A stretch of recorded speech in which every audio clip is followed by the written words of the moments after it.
캔자스에서는 2003년 지역 기업들이 연루된 세 차례의 수치스러운 횡령 사건 덕분에 방송과 언론의 집중적인 조명을 받았습니다.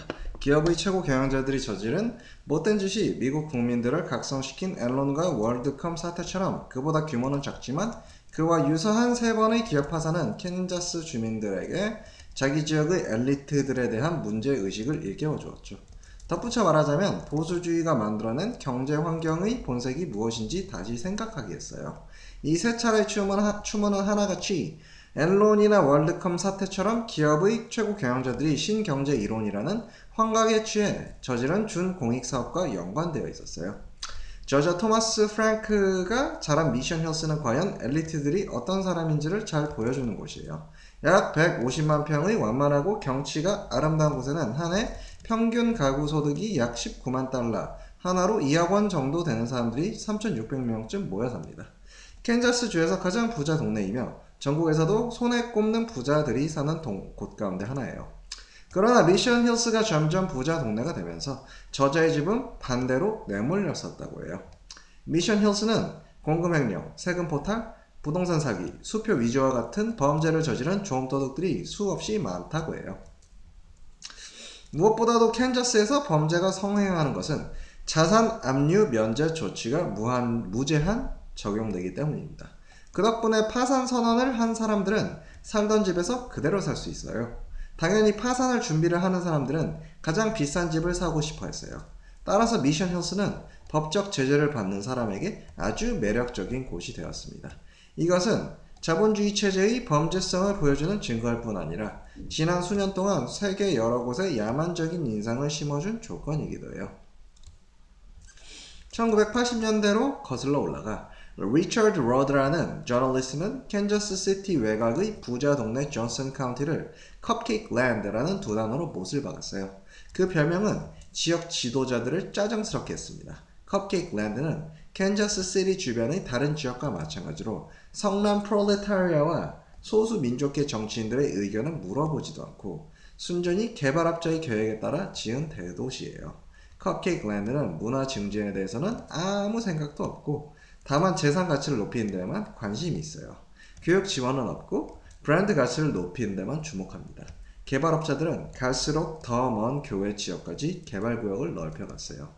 신경제시대 또한 성공의 탄탄대로를 달린 캔자스주의 또 다른 지역은 존슨 카운티의 반대편 끝에 있는 가든시티 주변 지역으로 나무 한 그루 없는 서부 평원의 외딴 도시였습니다. 사람들은 가든시티가 캔자스주의 다른 지역들이 앞으로 어떻게 발전할 수 있는지를 보여주는 진정한 미래의 청사진이라고 생각해요. 그들이 보기에 존슨 카운티가 발전한 모습은 정말 뜻밖입니다. 사람들은 가든시티 같은 곳을 농촌 신흥도시라 불러요. 캔자스주는 가든시티와 인근의 리버럴시티, 더치시티 덕분에 지난 10년 동안 미국에서 소고기를 가장 많이 출하하는 주였습니다.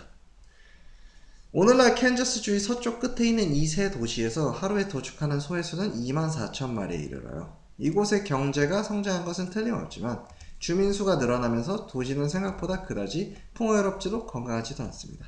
게다가 몇십 년이 지나도 상황이 나아질 기미는 보이지 않아요. 정육회사들이 가든시티로 이주한 지 벌써 20년이 지났어요. 이 지역을 연구하는 두 명의 인류학자는 중산층의 완전한 몰락과 아무리 애써도 값싼 노동력을 탐욕스럽게 추구하는 정육산업에 영원히 내돌리는 도시발전 전략 그리고 그에 따른 사회적 혼란에 대해서 경고합니다.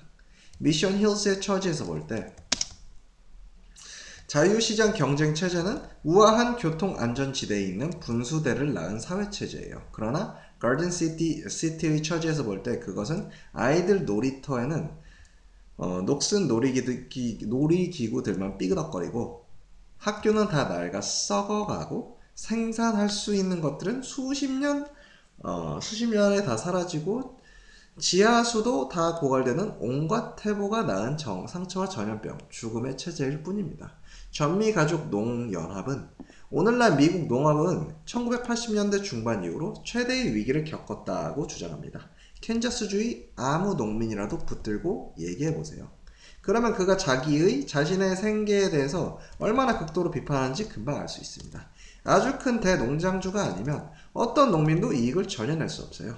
캔자스 주에서 지금도 계속해서 작물을 재배하거나 목축을 하는 농장수는 1950년과 비교할 때 절반 정도밖에 되지 않습니다. 일부 농장은 점점 더 규모가 커진 반면 나머지 대부분 농장은 문을 닫았어요. 일반적으로 가장 최근에 발생한 농장의 위기는 여러 가지 원인이 있는데 무엇보다 중요한 원인은 농민들에게 원재료를 사고 그것을 강호하고 포장해서 해외에 수출하거나 국내 식료품 가게에 파는 대여섯 개의 거대 농업 복합 기업들이에요.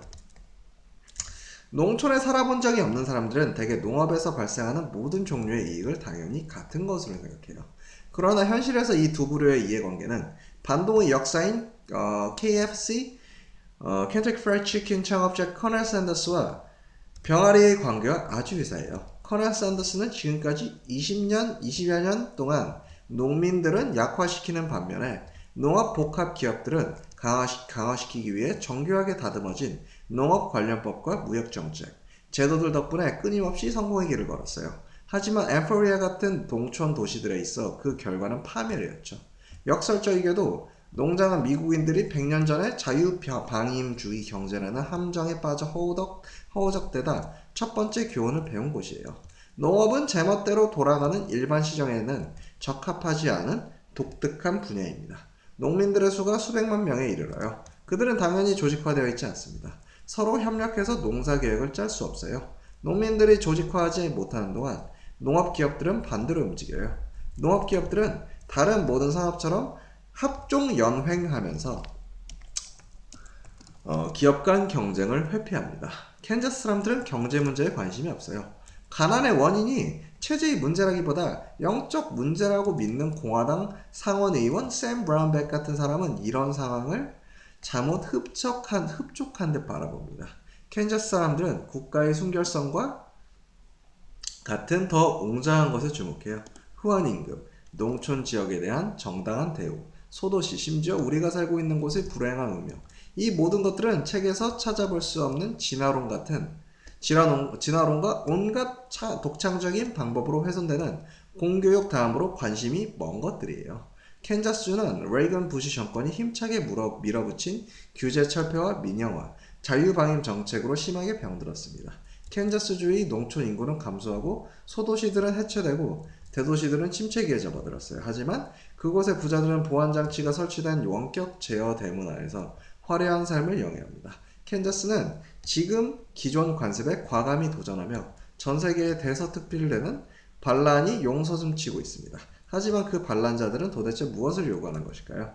그것은 역설적이지만 애당초 그들과 이웃들을 몰락시킨 바로 그 정책들을 더 확대하라는 것이에요.